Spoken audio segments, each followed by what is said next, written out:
Recently, RBI has come out with guidelines on regulatory sandbox. Regulatory sandbox is meant to test out regulations before it go into mainstream and to understand the impact of the regulation on common people.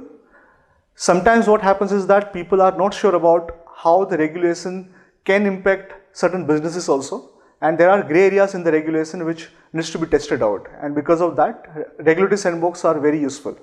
If you look at global best practices so far, first regulatory sandbox came out of UK, and when we analyze the sandbox which UK created, it was mainly meant for people to try out new business models and innovative technologies.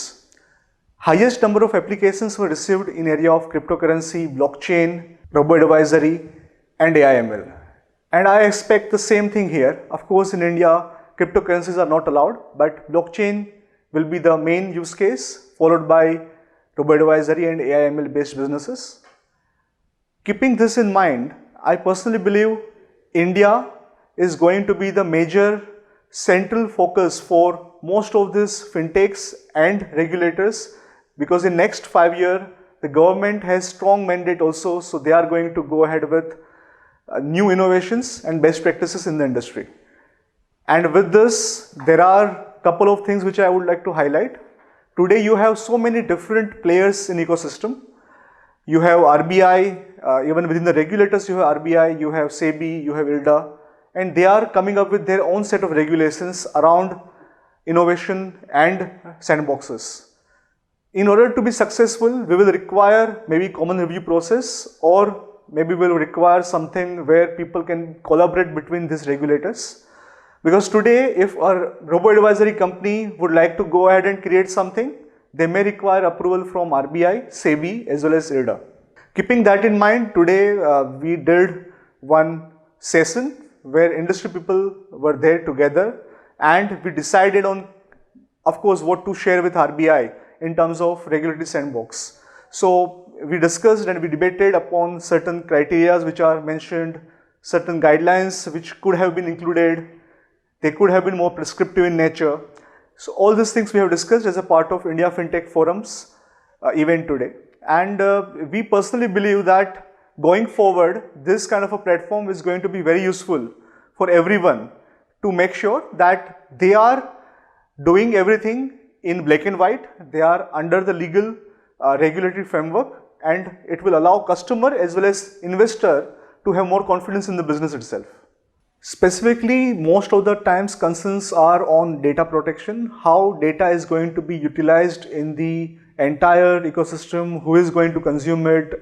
Basically, entire data journey is in the question. And when we look at approach so far, you have draft bill on personal data protection, which is PDPB, and you can already look at global countries which are already having your GDPR equivalent regulations. For example, in China you have CDPR, in Singapore you have PDPA, which is equivalent of what we are proposing.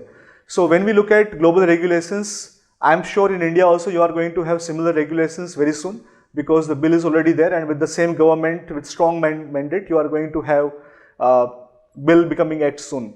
And when we look at certain specific criterias where you need to be very aware about as a fintech, and if you look at again within the act or a bill so far, then it is very difficult to identify that who is going to be responsible in terms of complex data sharing processes, where the data should be kept. In certain scenario, it is very clear that data should be in India, but in certain scenario, when the data processors are involved, then in terms of data processors who are processing data outside country, or let's say their job which they pass it on to someone else is outside India, then what is the scenario? So when we look at data protection bill along with GDPR and global different acts and regulations put together, along with these sandboxes, then it creates a proper legal framework where everyone can have trust within the system, everyone can believe within the ecosystem, saying that okay, this is how the system is going to work, and then everyone is in proper black and white rather than having gray areas to work with.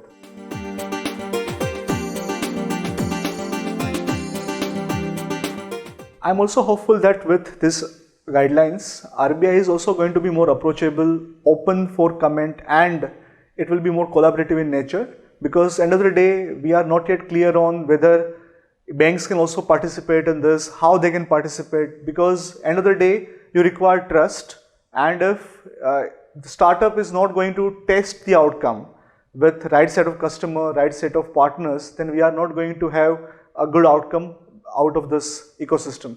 And a couple of more things if you look at, mainly in area of global collaboration, we require to partner with various global sandboxes in case we want our businesses also to go global, because fintech today is not limited to India itself. And making sure that once you apply here, in case it is required, you can also apply for global sandboxes in a same manner and it in a single application. If that is possible, that will be much more impactful also for people. And as a part of common review process, if they apply along with regulatory sandboxes of SEBI or IRDA, then it will be very useful, because again, when we are looking at opportunities, there are ample opportunities in the market, but risk wise people are not able to identify that where you will have overlapping regimes or where you will have overlapping regulations which are there in the market.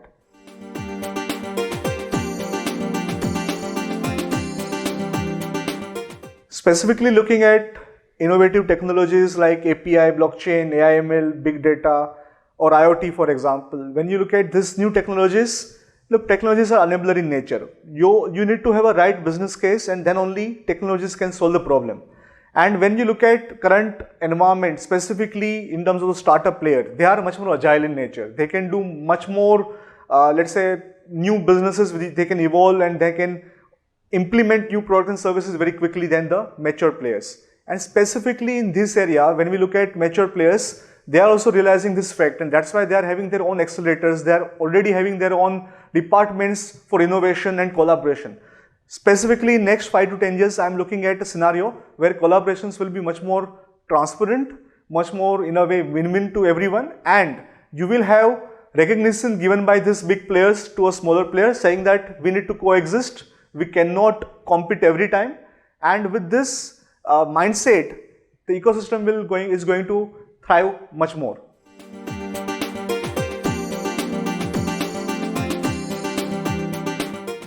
When we look at SP Jain, we specifically ensure that our program, FinTech program, which is 9-month program meant for people in industry, which we run only on Sundays, is specifically designed to cover all these criteria and to make sure that people who know about industry, people who are from industry and understands how businesses work, are able to contribute and collaborate to certain drafts, like you have currently PDPB also and RBI sandbox also.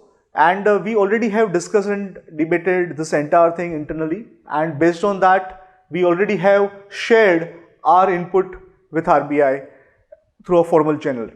And the idea, frankly, is that since people are with 15 to 20 years of average experience, we would like to make sure that in future also, whenever industry event happen, we are always there to make sure we are part of the ecosystem, because alone nobody can do anything, but together we can make sure that ecosystem wise we are growing.